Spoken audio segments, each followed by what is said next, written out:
यही है वो स्कॉर्पियो गाड़ी जिससे पंजाब के चर्चित एक्टर और लाल किला हिंसा के मुख्य आरोपी दीप सिद्धू दिल्ली से भटिंडा जा रहे थे। लेकिन दीप सिद्धू अपनी मंजिल पर पहुंच पाते इससे पहले ही कुंडली मानेसर पलवल एक्सप्रेसवे पर दीप की कार सड़क किनारे खड़े इसी ट्रक से टकरा गई और अस्पताल पहुंचने से पहले ही उनकी जान चली गई।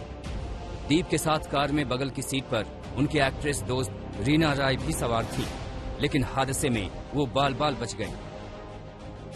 अभी तक हमारी इन्वेस्टिगेशन में आया है कि ये रोड साइड एक्सीडेंट का केस है और हम उसी की जो धाराएं हैं उनमें अपनी एफआईआर रजिस्टर कर रहे हैं और बाकी सुबह पोस्टमार्टम होगा और आगे की जो भी कार्रवाई है वो हम करेंगे। स्कॉर्पियो की हालत देखिए, आपको अंदाजा हो जाएगा कि हादसा कितना भीषण था। गाड़ी की ड्राइवर सीट वाला हिस्सा यानी जिधर दीप सिद्धू सवार थे वो पूरी तरह चकनाचूर हो चुका है, लेकिन बाईं तरफ के हिस्से को ज्यादा नुकसान नहीं हुआ है। इस वजह से दीप की दोस्त रीना राय को मामूली चोटें आई हैं। कार की टक्कर कितनी भयानक थी उसका अंदाजा ट्रक के इस हिस्से को देखकर लगा सकते हैं। जिधर स्कॉर्पियो की टक्कर हुई, हादसे के बाद से ट्रक के ड्राइवर का कोई अता पता नहीं है। स्कॉर्पियो का जो दाहिना हिस्सा है वो यहाँ की तरफ आया, स्कॉर्पियो का दाहिना हिस्सा यहाँ आया और अंदर की तरफ घुसती चली गई स्कॉर्पियो। यही वजह है, हमने जैसे दिखाया था स्कॉर्पियो का जो ड्राइविंग साइड है उसकी हालत बेहद खराब है, यानी 100% डैमेज है, उसमें एयर बैग्स तक निकले हुए। दीप सिद्धू पंजाब के अमरगढ़ से अकाली दल के उम्मीदवार सिमरनजीत सिंह मान के लिए प्रचार कर रहे थे। 13 फरवरी को वो ओटीटी के किसी प्रोग्राम के सिलसिले में गुरुग्राम आए हुए थे। आज उन्हें भटिंडा में राजनीतिक कार्यक्रम में हिस्सा लेना था। इसी सिलसिले में वो अपनी एनआरआई दोस्त रीना के साथ खुद ही ड्राइव करते हुए भटिंडा जा रहे थे, लेकिन रात के करीब 8 से 8:30 बजे के बीच ये जानलेवा हादसा हो गया। हादसे की खबर लगते ही स्थानीय पुलिस एक्शन में आई। रात के करीब 9 बजे जब दीप और रीना को अस्पताल लाया गया तो डॉक्टरों ने दीप को ब्रॉड डेड घोषित कर दिया। डॉक्टरों के मुताबिक उनके सिर में गंभीर चोट थी।